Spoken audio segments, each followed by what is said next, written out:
Episode 29. Why is that woman still here? Bryce scoffed. So I'm to blame for stealing your resources. Stop making excuses for your own incompetence. The Claire Group has never kept people who can't do their jobs. You know that better than I do. Without even bothering to look at the document again, he threw it in the trash in disgust. Howard Claire had only ended up managing Star Entertainment because Bryce had allowed it to happen, but now his intentions were very clear. Howard was shocked and quickly said, "Bryce, trust me. Give me a bit more time, and I will make the company prosper." Bryce laughed. "Ha, you. It will be a miracle if you can keep it from losing money." Hearing a bit of leeway in these words, Howard struck while the iron was hot. "Don't worry, I know what I need to do. I will work hard this time. Star Entertainment isn't just your baby, it's mine too." Bryce thought back to his original intention of establishing the company. He finally said, "All right, I'll give you 3 months to save the company for me. If you can't do it within that time, don't bother coming to see me again. You will resign from the Claire Group immediately." Howard saw that the situation had turned out better than he expected. Even though he wasn't happy with Bryce's attitude toward him, he didn't dare to show it. He could only nod in agreement. Bryce waved his hand as a sign for Howard to leave. He pinched the center of his brows in annoyance. The man really was a handful. After thinking for a while, he called in his assistant. "Arrange someone reliable to take charge of operations and management for Star Entertainment. They will take orders from me only, and they don't need to worry about my family. Also, organize the existing employee lists. If there's anyone who can work but is doing nothing and still getting a paycheck, fire them." The assistant quickly did as he was told. This time, he knew the CEO was furious. The Claire Group was a business empire single-handedly built by Bryce himself. Relationships between relatives within the company were always complicated and inconvenient to manage. But no matter how incompetent Howard was, he was still a member of the family. If Bryce were to make things too difficult for him, he would definitely be criticized in the future. This is what he was worried about. Half an hour later, the assistant walked in with the personnel list from Star Entertainment. At that moment, Bryce was dealing with other important matters and did not want to pay attention to these trivial matters. "Can you please handle this yourself? I have other important stuff to take care of." The assistant nodded. After hesitating for a moment, he took out a resume and handed it to Bryce. "Mr. Claire, there is a situation here. Maybe you should decide whether or not you want to keep her." With that, he sat down Natalie's resume in front of him. Bryce was surprised. He hadn't expected to see that woman's resume on his desk. More importantly, hadn't she said she was leaving the country? Why was she still here? "This woman was just hired today. She has a wealth of experience in managerial work, and her resume looks promising. Now the company is going to be restructured. Do you want to keep her?" Bryce frowned. Suddenly he felt a bit confused. The image of Liam and this woman appeared in his head once again. She had clearly said that she would be leaving the country, but now she was seeking employment here. How truthful were her words? He squinted. Suddenly he felt annoyed by her. He couldn't understand why he was having such a strange feeling. The assistant saw his blank expression and said, "Mr. Claire?" After sorting out his thoughts, Bryce pondered for a moment and finally said, "If you think she can do the job, let her stay. If not, don't bother with her." When the assistant heard this, he made an executive decision. He left the room without saying anything else. At the very same moment, Bryce thought about the mother and son. He hadn't thought too much about them over the past few days, but lately, he didn't know why, the image of them would occasionally appear in his mind. When he saw a child on the street, he would think of the little fellow who had hugged his leg and called him Daddy. He wondered how they were doing. Suddenly, he felt like he was losing his mind. Why was he thinking about them so much? They were strangers. Whether she was abroad or still in the country, it didn't mean anything to him. After Natalie received Star Entertainment's offer and got the job, she was quite happy. She decided to take Liam out to eat that night to celebrate. He had just returned to his home country and was very curious about many things. He chose the restaurant himself. Despite his young age, he had had his own special taste. She always thought every time she saw his grown-up attitude and natural authority that his personality was not like hers at all. Did she take after his father? She drifted off for a moment thinking about this. Although that night 5 years ago was a blur, the pain she had suffered could never be erased. She was still depressed. Her appetite had also decreased a lot. She put down her fork, and out of the corner of her eye saw two familiar figures enter the restaurant. Cheryl and Nick walked in, arm in arm. They looked like a loving couple. She frowned. Their arrival had ruined her mood. She didn't want to be noticed by them. She was about to take Liam and leave, but Cheryl seemed to have spotted her. They walked over to Natalie, still arm in arm. "Sis, what a coincidence to see you here. Have you thought about what I said earlier?" She smiled sweetly, and her gentle appearance gave other people the impression that she was happy to see her sister. Natalie sneered. She knew that Cheryl was only putting on an act in front of Nick and couldn't care less about them. She responded with 2 words, "Get lost." Cheryl was slightly stunned, but she wasn't angry with her sister. However, a hint of disgust flashed across Nick's eyes. As he was about to walk away with Cheryl, he heard her say, "I got to know that you've got a new job. I wanted to congratulate you, but now I feel wronged." She leaned against Nick's arm while secretly watching Natalie's face. Seeing that she hadn't wounded Natalie enough, she said, "I don't know how much longer you can keep your job. You might get fired in a few days." As soon as Natalie heard this, her calm expression changed a bit. She glared at them hatefully.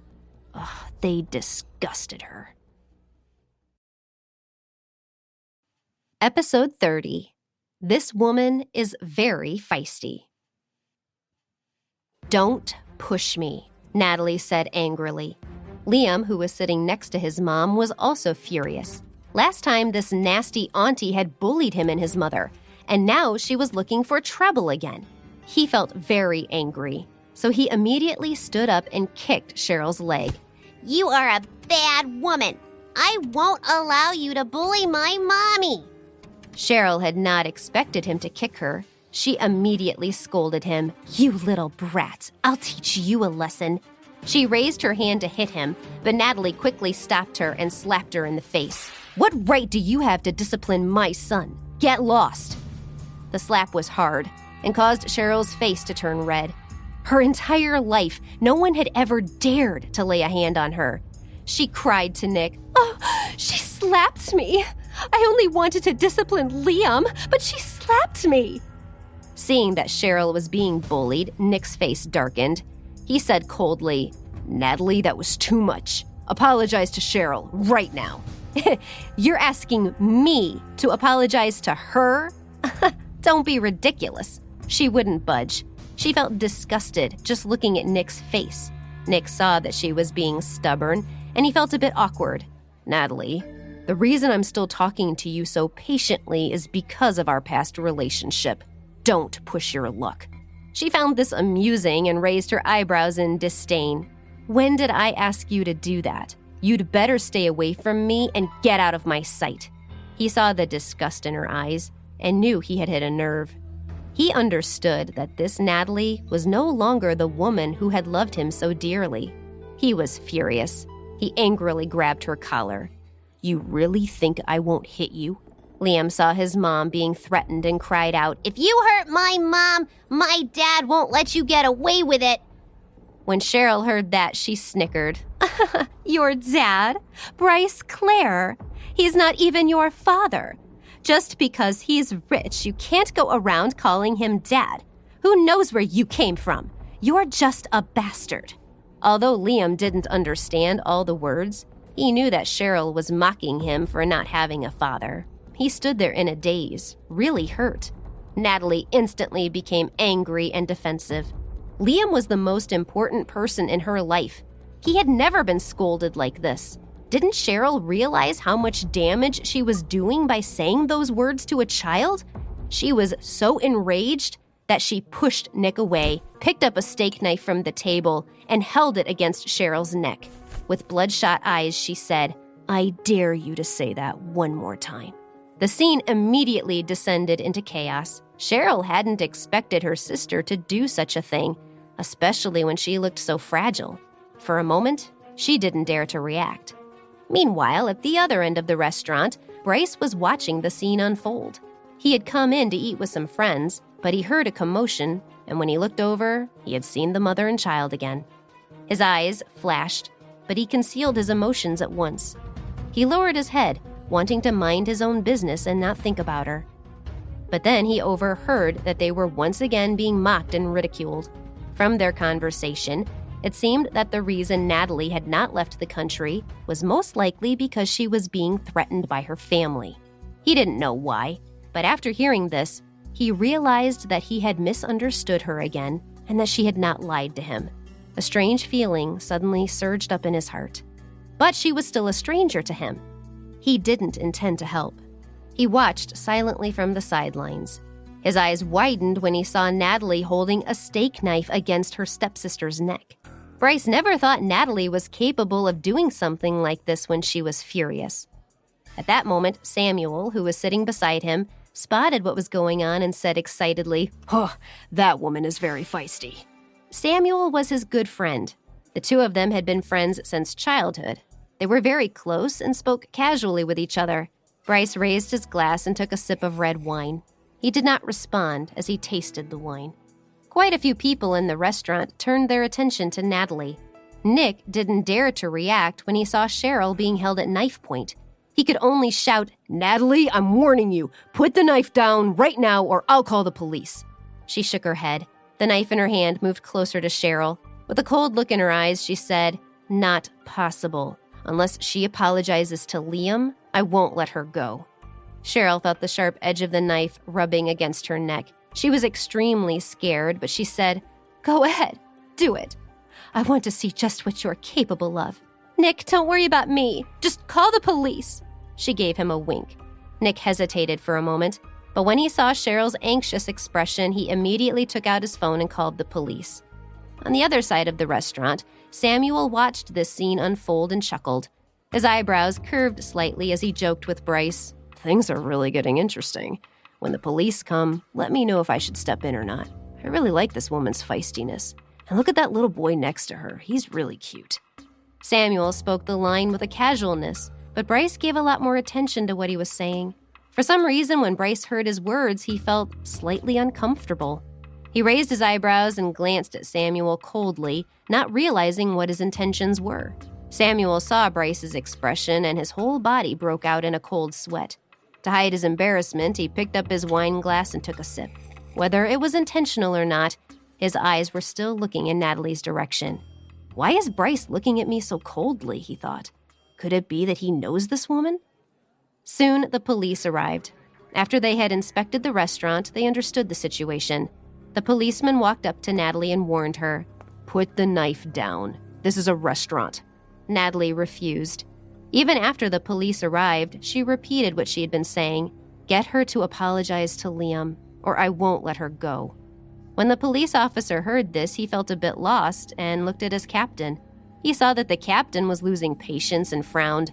"If you don't let her go, then we'll have to use force."